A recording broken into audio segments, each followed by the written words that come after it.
Doctor Yunus সাহেবকে চোর বানিয়েছে।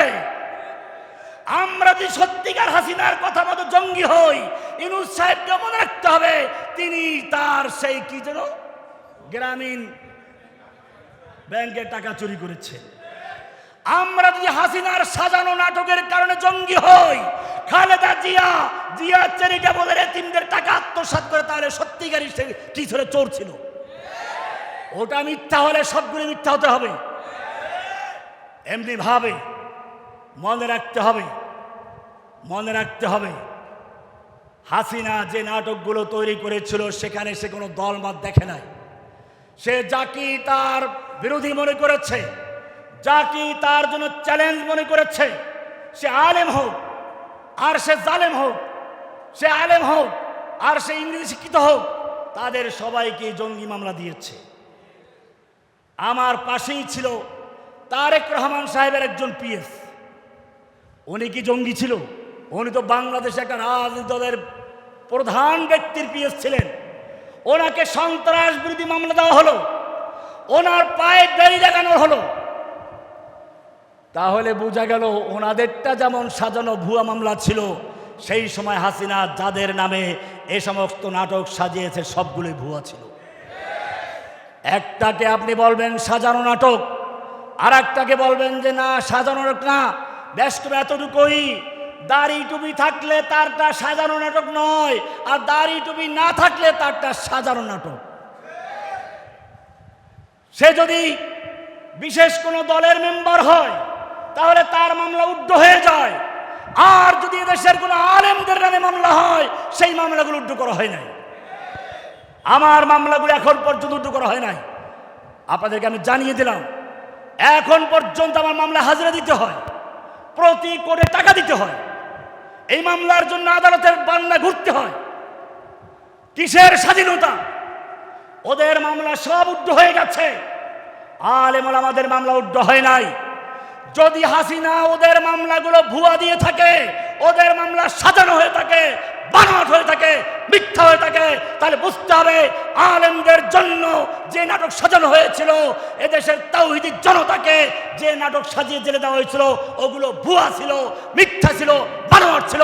তোমাদের গুলো যখন উদ্ধ হয়েছে, অনতি বিলম্বে আমাদের সব মামলাগুলো বাতিল করে দিয়ে তোমরা সে প্রমাণ দেখাও, বৈষম্যহীন এ প্রমাণ দিয়ে দেখাও, নতুবা আমরা আমাদের অধিকারের জন্য, আমাদের মামলা উদ্ধ করার জন্য, আমাদের বৈষম্য দূর করার জন্য মাঠে নামতে বাধ্য হব ইনশাআল্লাহ।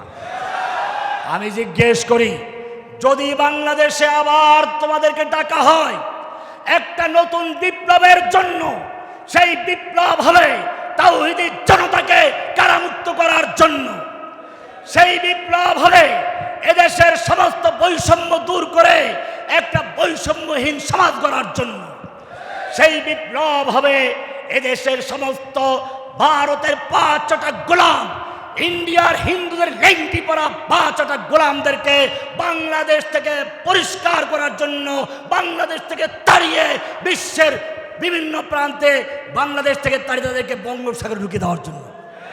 আমরা ওদেরকে ইন্ডিয়া পাঠাবো না, কারণ ইন্ডিয়া পাঠিয়ে ইন্ডিয়াকে ষড়যন্ত্র করবে, ইন্ডিয়াকে চক্রান্ত করবে। এখন দেখেন ইন্ডিয়াতে গিয়ে অফিস খুলেছে। সুতরাং এবার সময় এসেছে এই তাওহীদি জনতাকে আবার ঐক্যবদ্ধ হয়ে আর একটা বিপ্লব করতে হবে, যেই বিপ্লবের মাধ্যমে এখনো যারা ভারতের ৫টা গোলাম অবশিষ্ট আছে, যারা মাঝে মধ্যে চুনাপুটি মতো একটু উল্লাস করে, সেই সব চুনাবাটিদেরকে, সেই সব দালালদেরকে, হাসিনার ৫টা গোলামদেরকে বাংলাদেশ থেকে মুক্ত করে বাংলাদেশকে পবিত্র করার জন্য যদি আবার ডাক আসে, কে কে জীবন দেওয়ার জন্য বলতে হবে ইনশাআল্লাহ। লিল্লাহে তাকবীর।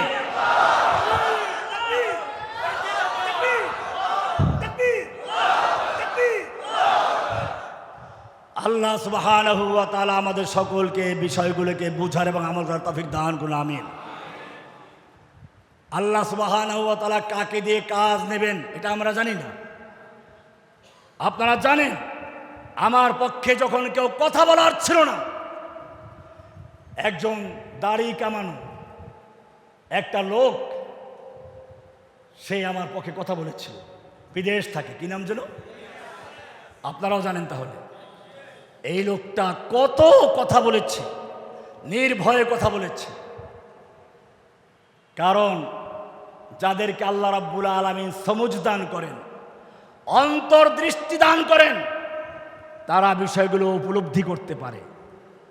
সেজন্য এখন আমাদের সময় আছে। অনেক মজলুম কারাগারে বসে আছে, তারা অপেক্ষায় আছে। তারা মনে করেছিল রহমানী সাহেব বের হয়ে গেলে আমাদের সবাইকে বের করে নিয়ে যাবে। তারা মনে করেছিল হারুন ইজাজ সাহেব বের হয়ে গেলে সবাইকে বের করে নিয়ে যাবে। তারা মনে করেছিল মাহমুদ হাসান গুনবি বের হয়ে গেছে, আমাদেরকে বের করে নিয়ে যাবে।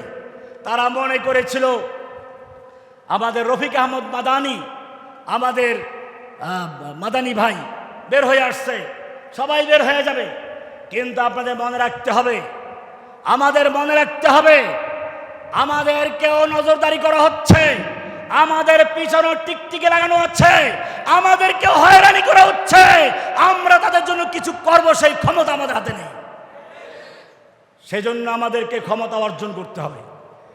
আমাদের কথার কোনো মূল্যায়ন নেই। কথার মূল্যায়ন হবে কখন? ওদের উপরে চাপ আছে। কি আছে? তাহলে ওদের উপরে যত বড় চাপ আছে, আপনি আমি যদি তার চেয়ে বড় চাপ তৈরি করতে না পারি, ওরা মানবে? তাহলে কি করতে হবে?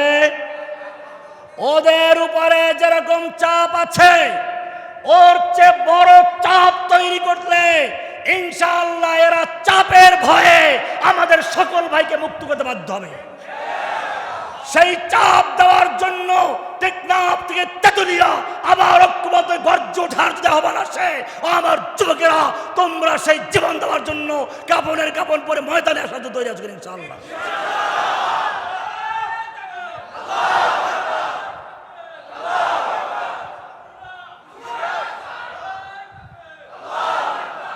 আমি আজকে বলতে বাধ্য হচ্ছি, আমার মাদ্রাসা মসজিদ মোহাম্মদপুরের র্যাব-2 এখন দখল করে আছে। হাসিনা চলে গেল, আমার মসজিদ এখনো র্যাব কি করে দখল করে রাখে?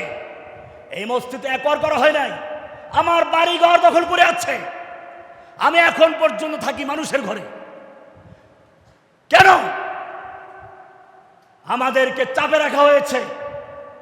আপনারা হয়তো অনেক কিছু জানেন না, আমাদের সমালোচনা করেন যে ওনারা অনেক কিছু আছে। এখন পর্যন্ত আমি থাকি আমার আত্মীয়দের বাসায়। গত রাত্রে ছিলাম একটা অফিসে। কোথায় থাকি জানেন না?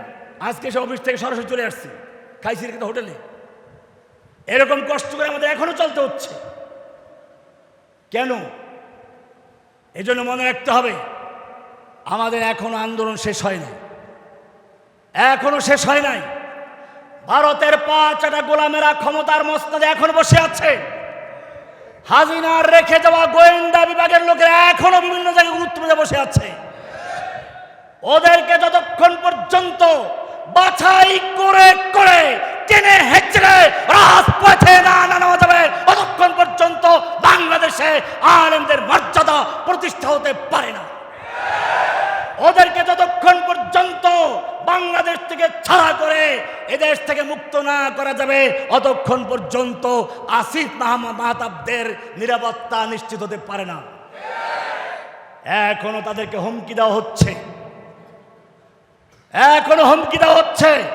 এই হুমকি শুধু আসিফ মাহতাবকে নয়, এই হুমকি শুধু সরওয়ারকে নয়, এই হুমকি হচ্ছে ইসলামী চেতনার বিরুদ্ধে, এই হুমকি হচ্ছে তাওহীদের বিরুদ্ধে, এই হুমকি হচ্ছে ইসলামী মূল্যবোধের বিরুদ্ধে, এই হুমকি হচ্ছে আল্লাহ এবং আল্লাহর রাসূলের বিরুদ্ধে। সেজন্য আমাদেরকে ঐক্যবদ্ধ হয়ে আবার মাঠে নামতে হবে এবং এই ভারতের 5টা গোলাম, হিন্দুদের দালাল, পালিয়ে যাওয়া হাসিনার রেখে যাওয়া কতগুলো ইঁদুর বাদরকে যতক্ষণ পর্যন্ত বাংলাদেশের জমিন থেকে মুক্ত না করা যাবে, অতক্ষণ পর্যন্ত এদেশে তাওহীদ প্রতিষ্ঠা হওয়া সম্ভব নয়। ওদের রেখে যাওয়া কতগুলো পত্রপত্রিকা আছে যারা এখনো ইসলামের বিরুদ্ধে কোনো কিছু হলেই সেটা ব্যাপকভাবে প্রচার করে। ইসলামকে ধ্বংস করার জন্য এরা এজেন্ডা নিয়ে কিছু পত্রিকা মাঠে নেমেছে, যাদের প্রতিষ্ঠা লগ্ন থেকে ইসলামের বিরুদ্ধে কাজ করেছে। এরা এদেশের মুসলিমদের মধ্যে যে সকল আলেমদেরকে মনে করে